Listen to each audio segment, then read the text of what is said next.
Parole de Dieu quotidienne. La déviation est bien moindre dans le travail de ceux qui ont été émondés, traités, jugés et châtiés, et l'expression de leur travail est beaucoup plus claire. Ceux qui comptent sur leur naturalité pour travailler font des erreurs plutôt majeures. Le travail des gens non perfectionnés exprime trop de leur propre naturalité, ce qui constitue un obstacle majeur à l'œuvre du Saint-Esprit. Quelle que soit la qualité du calibre des gens, ils doivent quand même être émondés, traités et jugés avant de pouvoir faire le travail du mandat de Dieu. S'ils ne subissent pas un tel jugement, peu importe leur succès, leur travail ne peut pas être en accord avec les principes de la vérité et est toujours le fruit de leur propre naturalité et bonté humaine.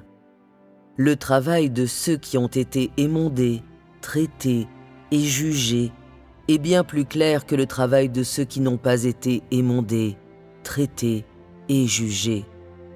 Ceux qui n'ont pas subi le jugement n'expriment rien de plus que la chair humaine et les pensées humaines mélangées avec beaucoup d'intelligence humaine et des talents innés. Ce n'est pas l'expression exacte de l'œuvre de Dieu par les hommes. Leurs disciples sont attirés à eux par leur calibre inné. Parce qu'ils expriment trop de la perspicacité et de l'expérience de l'homme, qui sont presque déconnectés de l'intention originelle de Dieu et s'éloignent trop de Dieu, le travail de ce type de gens ne peut amener les hommes devant Dieu, les amène plutôt devant l'homme. Alors, ceux qui n'ont pas subi le jugement et le châtiment ne sont pas qualifiés pour mener à bien l'œuvre du mandat de Dieu. Le travail d'un ouvrier qualifié peut amener les gens sur la bonne voie et leur accorder une meilleure entrée dans la vérité. Son travail peut amener les gens devant Dieu. En outre, le travail qu'il fait peut varier d'un individu à l'autre et n'est pas limité par des règles, accordant aux gens la libération et la liberté et la capacité de progresser graduellement dans la vie et d'avoir une entrée plus profonde dans la vérité. Le travail d'un ouvrier non qualifié est loin d'être suffisant. Son travail est stupide. Il n'a que des règlements à donner aux gens, et ce qu'il exige des gens ne varie pas d'un individu à l'autre. Il ne travaille pas en fonction des besoins réels des gens. Dans ce type de travail, il y a trop de règlements et trop de doctrines, et cela ne peut pas amener les gens dans la réalité ni dans la pratique normale de la croissance dans la vie. Il ne peut que permettre aux gens d'adhérer à quelques règles sans valeur. Une telle direction ne peut qu'égarer les gens. Il te guide afin que tu deviennes comme lui. Il peut t'amener dans ce qu'il a et ce qu'il est. Les disciples peuvent discerner si les guides sont qualifiés en regardant la voie qu'ils empruntent et les résultats de leur travail, en considérant si leurs principes sont en accord avec la vérité et si eux-mêmes, les disciples, reçoivent des moyens de pratique appropriés à leur transformation. Tu devrais faire la distinction entre le travail différent de différents types de gens. Tu ne devrais pas être un disciple stupide. Cela a un rapport avec la question de l'entrée des gens. Si tu es incapable de faire la distinction entre un guide qui a une voix et un autre qui n'en a pas, tu seras facilement trompé. Tout cela a une incidence directe sur ta propre vie. Il y a trop de naturalité dans le travail de gens non perfectionnés. Il y a trop de volonté humaine dans le mélange. Leur être est la naturalité, ce qu'ils avaient à la naissance. Ce n'est pas la vie après avoir été traitée, ni la réalité après avoir été transformée.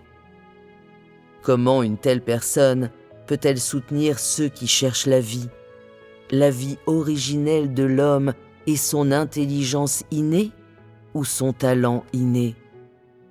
Ce genre d'intelligence ou de talent sont plutôt éloignés des exigences exactes de Dieu envers l'homme.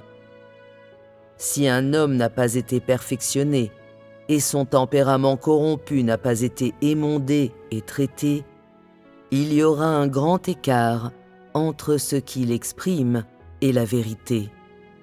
Ce qu'il exprime sera mélangé avec des choses vagues comme son imagination et son expérience unilatérale, etc.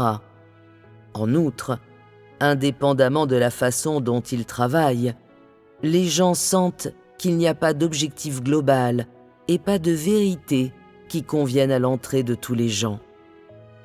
La majorité des exigences placées sur les gens dépassent leurs capacités. Autant leur demander de chercher la quadrature du cercle.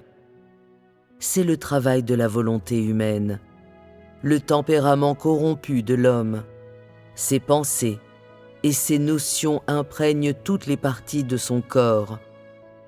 L'homme ne naît pas avec l'instinct de pratiquer la vérité, ni n'a l'instinct de comprendre directement la vérité. Ajoutez à cela le tempérament corrompu de l'homme, et alors, quand ce genre d'individu naturel travaille, ne provoque-t-il pas des interruptions? Mais un homme qui a été perfectionné a l'expérience de la vérité que les gens devraient comprendre et la connaissance de leur tempérament corrompu, de sorte que les choses vagues et irréelles dans son travail diminuent graduellement, les falsifications humaines deviennent moins nombreuses, et son travail et son service se rapprochent de plus en plus des normes requises par Dieu. Ainsi, son travail est entré dans la réalité de la vérité et est aussi devenu réaliste. Les pensées dans l'esprit de l'homme en particulier bloquent l'œuvre du Saint-Esprit. L'homme a une riche imagination, une logique raisonnable et une longue expérience de la gestion des affaires.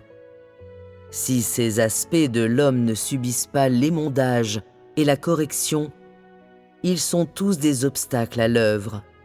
Par conséquent, le travail de l'homme ne peut pas atteindre le plus haut degré de précision, en particulier le travail des gens non perfectionnés.